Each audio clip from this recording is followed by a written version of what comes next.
Glória a Deus. Queridos, é com alegria que eu quero saudar com as paz do Senhor. Amém? Localize sua Bíblia, Atos dos Apóstolos, capítulo de número 28. Vamos ler o versículo de número 7. Quem desejar ficar sobre os pés, fica à vontade. Atos dos Apóstolos, capítulo de número 28. Vamos ler o versículo de número 7. Eu quero magnificar a Deus por essa oportunidade de estarmos aqui na noite desse dia para celebrarmos, enaltecermos o nosso Deus. Tem que ser adorado. Deus seja louvado pela vida do pastor Jefferson. Deus abençoe.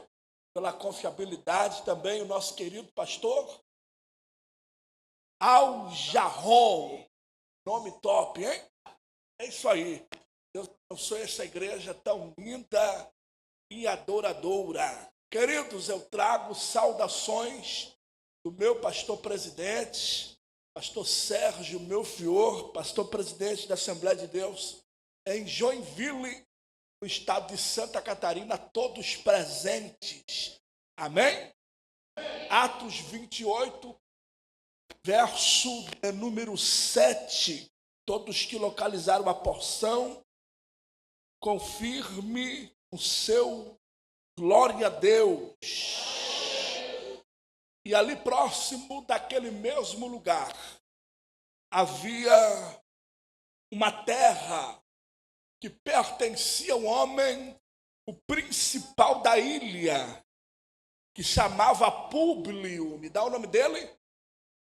A qual nos recebeu e nos hospedou com muita honra por 3 dias. Repita comigo, nos recebeu e nos hospedou com muita honra por 3 dias.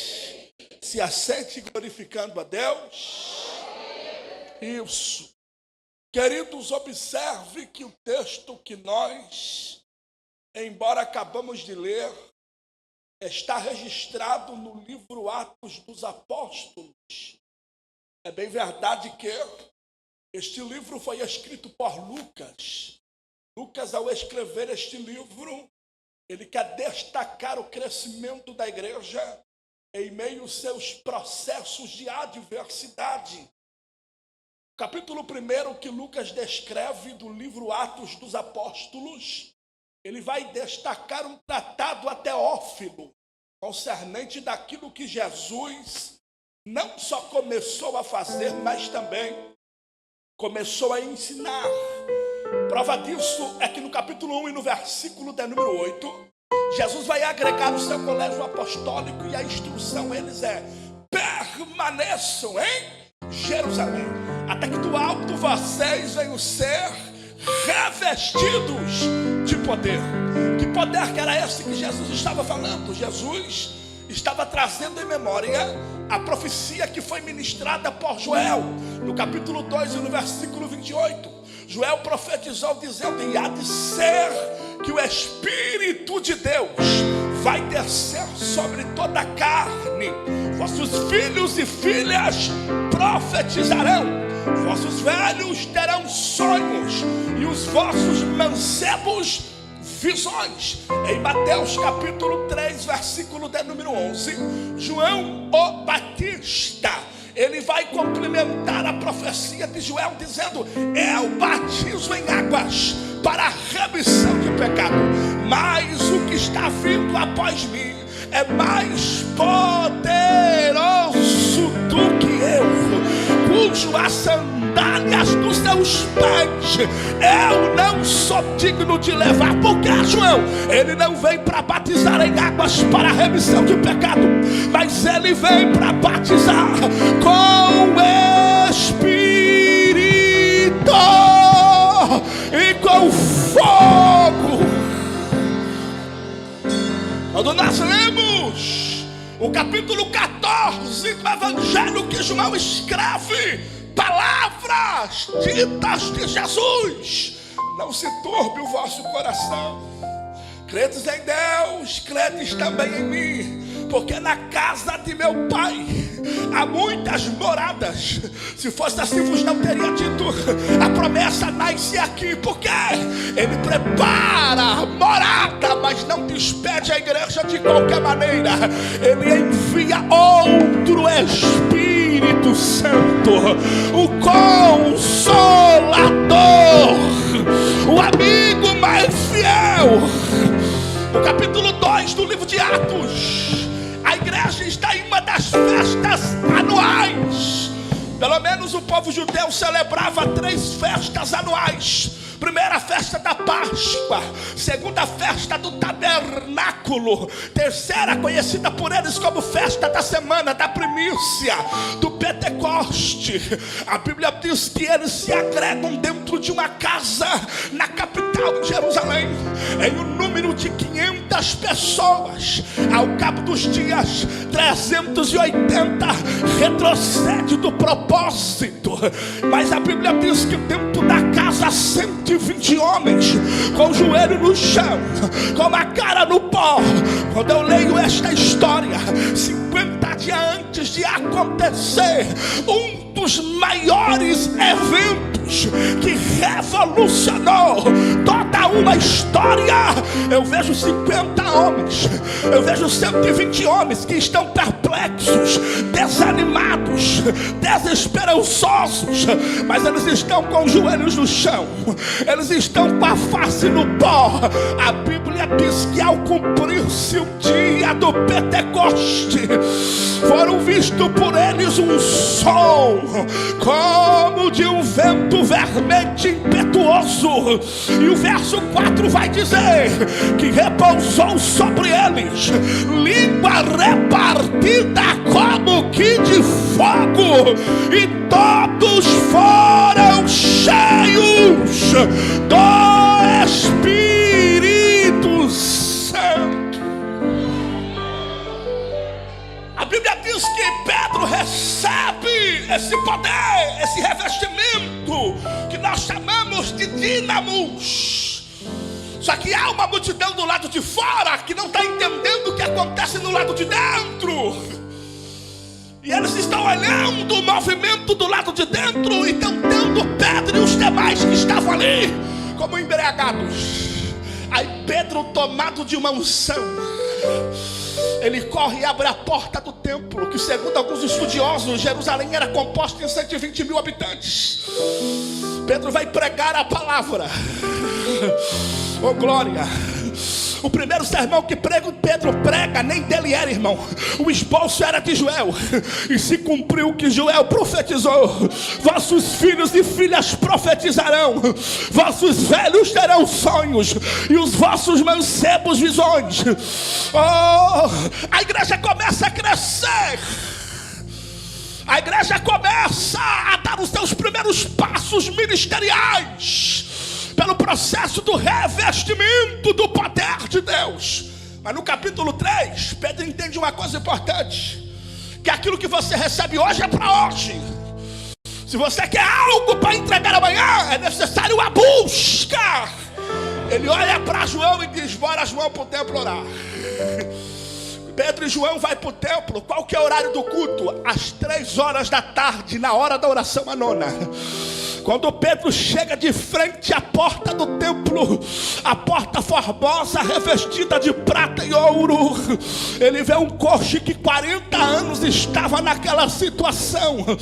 O capítulo 3 e o verso de número 6, observe que Pedro vai liberar uma palavra. Não é João, é Pedro. Ele disse: Pedro, eu não tenho prata, eu não tenho ouro, mas o que eu tenho eu te dou. Eu não sei o que João tem para te oferecer, eu não sei o que João tem para te entregar. João é meu amigo, João é meu companheiro de ministério, mas o que eu tenho eu te dou. O que tu tem, pescador? A presença que eu recebi no Pentecoste, a glória que Deus compartilhou com a minha vida.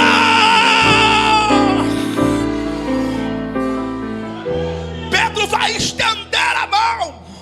Por quê? Pedro vai aplicar uma lição que ele aprendeu com Cristo. Tu lembra quando ele estava no processo da travessia? Que Jesus falou, vocês entram no barco e atravessam para o outro lado. Aí vem o vento contrário, impossibilita eles de avançar.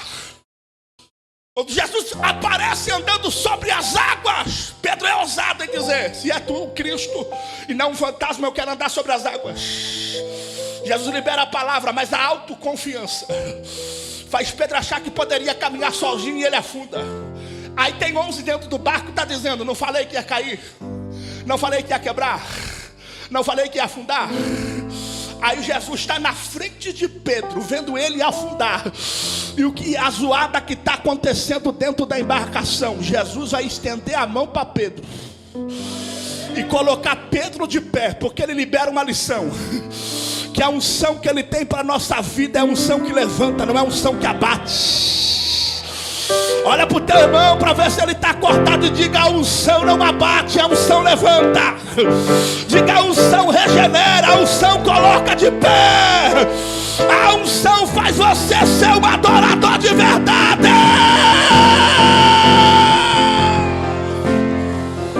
Eu não tenho prata, eu não tenho ouro, mas a unção que Jesus me deu não vai fazer você ficar parado. O coxo se levantou e eu estou dentro do templo adorando, adorando, adorando, adorando, adorando.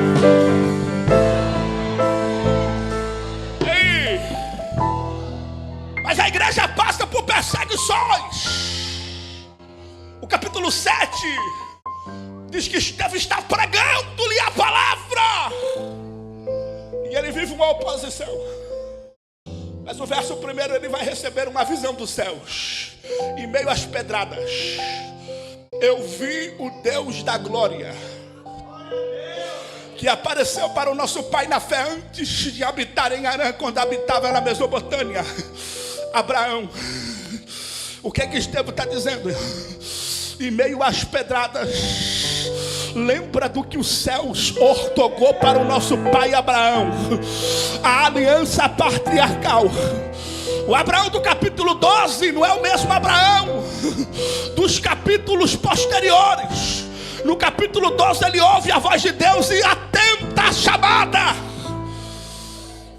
É 20 anos Abraão esperando a promessa, até Deus descer na tenda de Abraão, olhar para ele e dizer, rapaz, sai de dentro da tenda, porque tenda é lugar de limitação.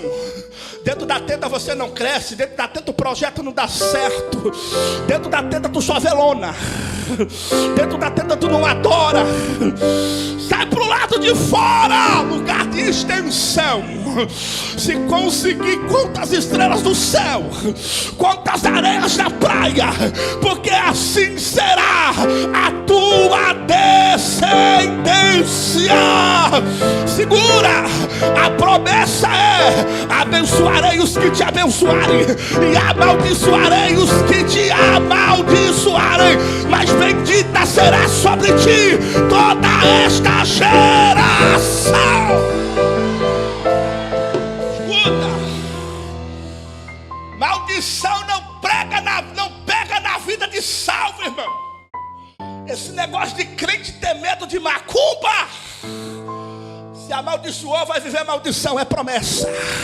Mas se abençoou, eu vou falar pro capeta ficar com raiva. Pode pegar o nome, botar na boca do sapo, costurar a boca de sapo. Se sapo de boca aberta não faz nada, só pula lagoa. Imagina de boca costurada. Mas vamos lá, pode levar pra Mata Virgem, pras cachoeiras, pras encruzilhadas. Pode se levantar pomba gira, gira pomba, preto velho, Zé Pilinta, sete saia. Pode pintar vela azul, preta, se for vermelha manda pintar também. A promessa não morreu, tá de pé, tá de pé. Quem adora? Ela é Manducio, ela é Macalabaraçuia. Não há porta do inferno que vai prevalecer diante da adoração da igreja. Não há porta do inferno que vai prevalecer diante dos propósitos da igreja.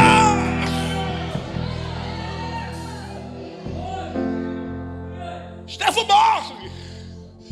A igreja vive esse cenário de perseguição.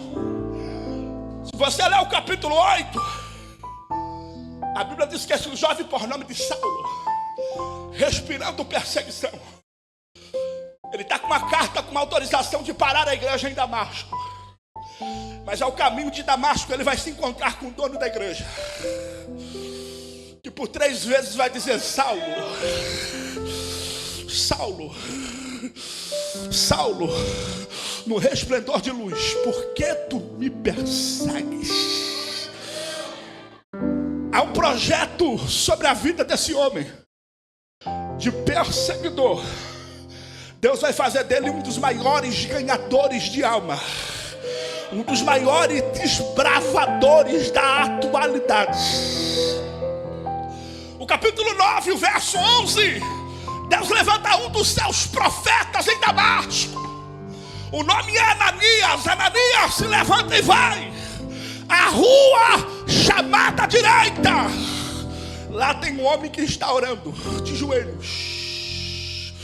Eu vou fazer ele um vaso precioso em minhas mãos. Há pelo menos 2 Ananias na Bíblia, e eu vou falar aqui. O primeiro está em Atos capítulo 5, o esposo de Safira, que tentou parar o fluxo da igreja com a sua magnanimidade. O segundo, Atos capítulo 9, o que Deus levanta para orar pela vida de Saulo. O primeiro é usado por Satanás para tentar parar o fluxo. Mas no capítulo 9, Deus vai levantar um Ananias, que vai fazer o fluxo da igreja andar. Se no capítulo 5 Satanás tem um Ananias para tentar parar o fluxo, ele vai ter que receber uma resposta no capítulo 9. O Ananias que Deus vai levantar para o fluxo continuar. Pegue na mão pelo menos de 2 pessoas, balance, olhe para ele e diga: o fluxo não vai ficar parado. O fluxo não vai ficar parado, não vai. Capítulo 27, esse homem agora é um dos maiores evangelistas. Vamos correr. Está na sua segunda viagem missionária, e segundo a escrita que Lucas escreve no capítulo 27 de Atos, o seu itinerário é Roma. Mas o inesperado vai acontecer. Um vento chamado Heraclão vai soprar, e a Bíblia diz que o barco se quebra. Paulo e toda a sua tripulação vai sofrer um naufrágio. Mas eu amo a Bíblia, irmão, porque quando lemos o capítulo 27, o último versículo 44, está escrito assim: uns em taubas, outros em destroços do navio, dos escombros, mas todos chegaram em terra firme. Não é porque o vento soprou, o barco quebrou, que você não vai conseguir chegar. O barco pode quebrar, o vento pode soprar, mas você chegará em terra firme. Chegar em terra firme. Diante do que? Agarrado nos escombros, nos destroços, mas chegaram. Lembra quando Jesus te resgatou? Tu era um escombro, bebia a noite toda, saía pro forró, voltava com a cabeça cheia de cachaça, com o nariz entupido de cocaína. Tu era escombro, mas o céu te resgatou. Hoje tu está aí sentado bonitinho, cheiroso. Eu vim pregar nesta noite para os escombros que hoje são adoradores. Oh, os escombros que hoje são adoradores. Ele chegou na ilha em meio a tempestade de chuva. Aí sabe o que Paulo faz? Ele se ajunta com os bárbaros. Tinha sofrido naufrágio. Chega numa ilha, o barco quebrado, um temporal, mas ele tem graveto na mão para fazer o fogo se acender. Como que pode, em meio a uma tempestade de chuva, fazendo o fogo permanecer aceso? Paulo foi o grande doutrinador da igreja. Escreveu 13 epístolas doutrinárias que estamos fundamentados. Mas ele está dizendo, a chuva que cai, a tempestade que surge, não pode apagar a chama de um coração adorador. Quanto mais tiver lenha no fogo, mais o fogo permanecerá aceso. Quanto mais tiver lenha no fogo, mais o fogo vai queimar. O inferno não vai apagar a fogueira que o céu acendeu. O inferno não vai apagar a chama que Deus acendeu. Joga lenha nesse fogo para ele permanecer aceso. Lembra-te que Moisés escreve Levítico 6:13 e o fogo tem que arder continuamente nu. E não pode se ar. Eu não vou me deter no contexto histórico do texto, que o sacerdote entra dentro do Santos dos Santos, remove a cinza, bota a lenha. Mas por que ele tira a cinza? Porque a cinza um dia já foi lenha. Mas a cinza hoje não serve para nada, só para uma coisa: impossibilitar o fogo de se acender. Tem que tirar a cinza e colocar lenha. Eu estava orando e eu falei: meu amigo Espírito Santo, o que é ser a cinza? Cinza é uma lembrança passada. Um dia eu preguei, um dia eu profetizei, um dia eu fui obreiro, um dia eu fui pastor. Hoje é cinza. Tem muita gente que só quer viver um ministério de cinza, de lembrança passada. E Deus está dizendo: para de lembrar de viver aquilo que você viveu no passado. Viva o novo de Deus hoje para você. Bota lenha nesse fogo, acende essa fogueira.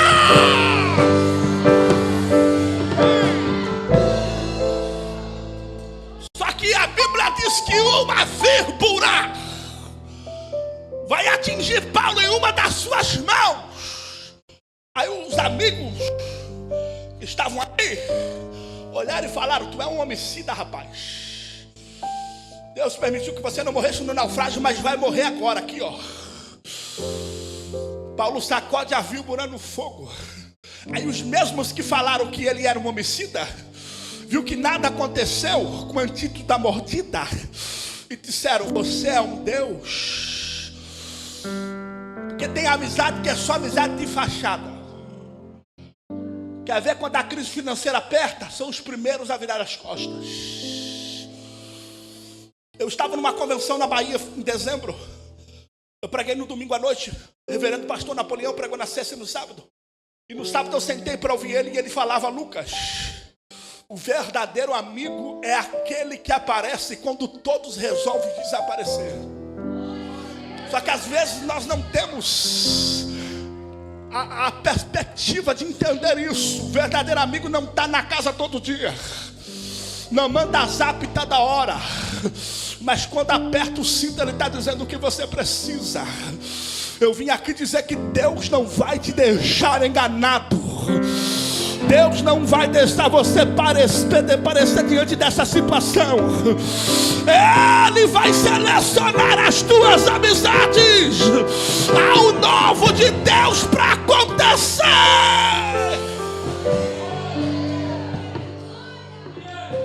A Bíblia diz que Paulo é recebido pelo homem chamado Públio.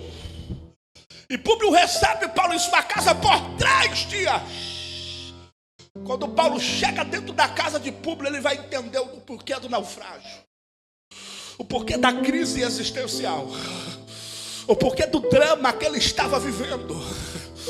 A Bíblia diz que Públio era um homem da ilha, o dono da ilha, o homem de poder mais aquisitivo era Públio. Quem via ele com aquele sorriso 915 no rosto, andando pela ilha, não sabia as crises existenciais que ele vivia dentro da sua casa. Ele vivia uma crise interna terrível. Está no texto, verso 8. O seu pai estava enfermo. Só que Paulo vai chegar na casa de Públio. Públio não está recebendo somente um homem. Olha para o teu irmão e diga: Públio está recebendo o reino de Deus. Paulo vai orar. O milagre vai acontecer. Aquele que estava na cama, arriado, sem força, agora está caminhando pela ilha. Alguém está olhando e estava dizendo: não era para estar morto, mas teve alguém que orou pela minha vida. Teve alguém que abençoou a minha casa, e eu estou de pé. O verso 9: os demais procuraram Paulo. Paulo ora, Deus se revela, tem cura, salvação, libertação, mudança. Vai levantar uma caravana de adoradores na ilha para dizer: Paulo é homem de Deus. Paulo é homem de Deus. Fica tranquilo quando a calúnia bater na tua porta. Fica tranquilo quando alguém fazer fofoca com teu nome. Há uma caravana de demais para adorar e dizer: tu é homem de Deus, tu é homem de Deus, tu é homem de Deus. Só que Paulo precisa continuar o seu itinerário. Ele precisa ir em Roma, evangelizar a Ásia Menor. Aí o texto diz que ele vai até Públio. Públio poderia olhar para ele e dizer: eu não tenho nada a ver com o teu B.O., rapaz, se vira, dá teu jeito. Eu não tenho nada a ver se o teu barco quebrou, é contigo. Mas sabe o que Públio faz? Ele abraça. Porque Públio entende que ele está abraçando o reino de Deus. Públio vai plantar na vida de Paulo. Públio abraça. Sabe o problema de muita gente? É não querer investir no projeto de alguém em fase de crescimento. É olhar e desprezar. É olhar e passar de largo. Mas Deus vai levantar alguém que será um investidor, que vai liberar crescimento, vai florescer o teu projeto em nome de Jesus.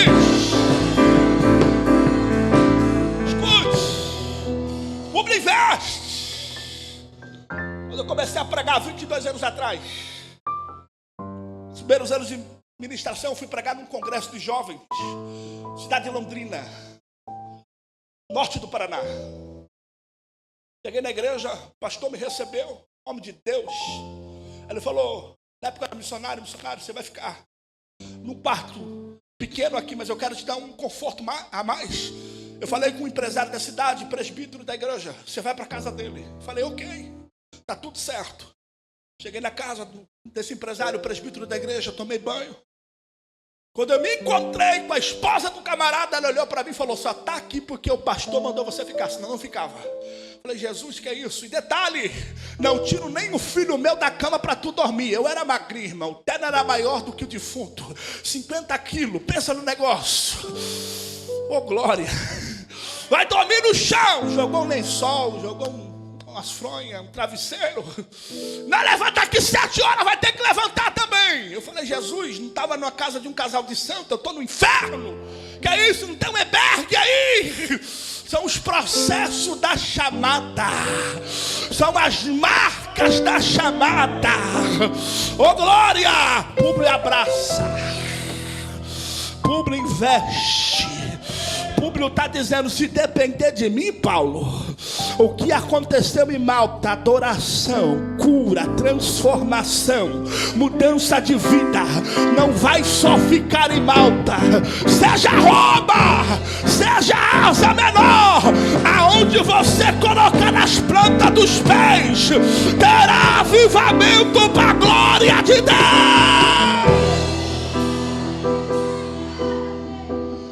No verso 8, quando tu orava pelo meu pai.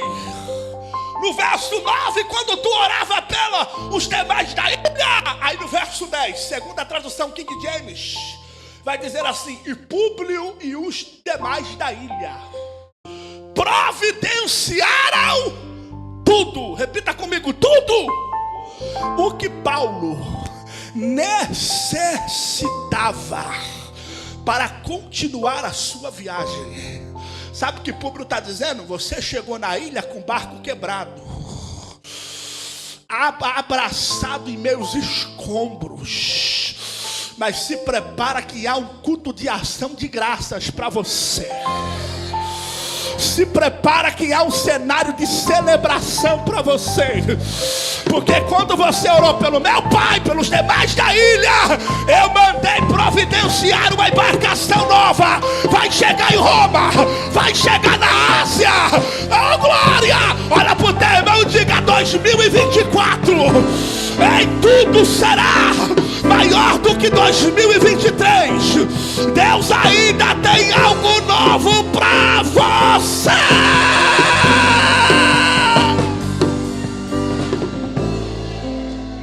Vai sair com a embarcação nova, vai. Chegou nos escombros, chegou ferido, mas vai sair com a embarcação nova. Olha pro teu irmão e diga: se prepara. Não, mas que é isso, irmão? Fala com voz de profeta. Aponte o dedo de profeta. Isso, o dedo direito. Dedo direito, aponte para esse irmão com cheiro de jequiti, de natura, boticário, avô. Oh, meu Deus, e diga: você vai viver algo novo de Deus. Algo novo de Deus. Algo novo de Deus. Paulo evangeliza toda a Ásia Menor, Roma. Mas no fim do seu ministério, ele está dizendo: chama meu filho Timóteo, eu estou preso, encarcerado. 2 Timóteo capítulo 4, versículos 6 e 7. Eu combati o bom, eu encerrei a minha, e eu estou guardando a minha. Eu combati o combate, porque chamada com Deus tem combate, tem cruz a ser levada. A proposta do evangelho é tomar a cruz e seguir, renunciar às tuas vontades. Tem momento que tu vai sentir o peso, mas continua com o peso mesmo. Tem momento que tu vai caminhar chorando, mas continua chorando mesmo. Mas combate o bom combate, encerra a carreira, guarde a fé. Eu era para chegar em Roma, o barco quebrou, eu cheguei em Malta. Estava fazendo o fogo permanecer aceso, fui picado por víbora, fui traído por amigos de perto. Quando eu pensei que tudo acabou, Deus levanta um homem por nome de Públio. Se você percorrer a Bíblia toda, só em Atos 28 que tu vai ouvir falar de Públio, encerra a conversa. O nome de Públio não está na galeria dos heróis da fé em Hebreus capítulo 11, como o nome de Abraão, Isaac e Jacó, como o nome dos profetas menores e maiores. Mas Públio foi o adorador que tirou a sua história para viver a exaltação dos projetos de Deus sobre a vida desse grande ganhador de alma chamado Paulo. Ele está dizendo: o ministério dele vai aparecer, a chamada dele vai aparecer, o projeto dele vai aparecer, o que Deus tem para fazer por intermédio da vida dele vai continuar aparecendo, porque eu vou ajudar o ministério a ter sustentabilidade. Levante a mão que eu profetizo agora. Se prepara, porque Deus está levantando nesta igreja uma caravana de Públio que vai dar crescimento, que vai fazer o projeto crescer, que é adorador de verdade. Caiu a casa do capeta, há uma labareda de glória descendo sobre este lugar. Eu profetizo que os Públios de Deus estão aí. Cadê você? Fica sobre os seus pés agora. Isso.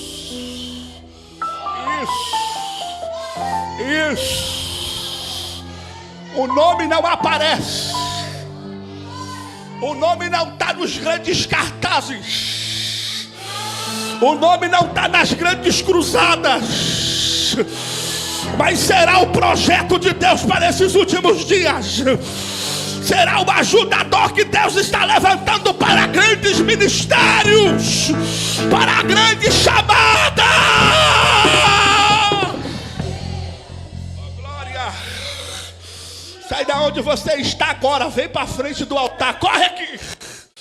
Eu quero orar pela sua vida com a permissão do nosso líder. Eu quero orar por você. Vem para frente, querido, isso. Vem para frente. Vem para frente. Corre aqui. Corre aqui.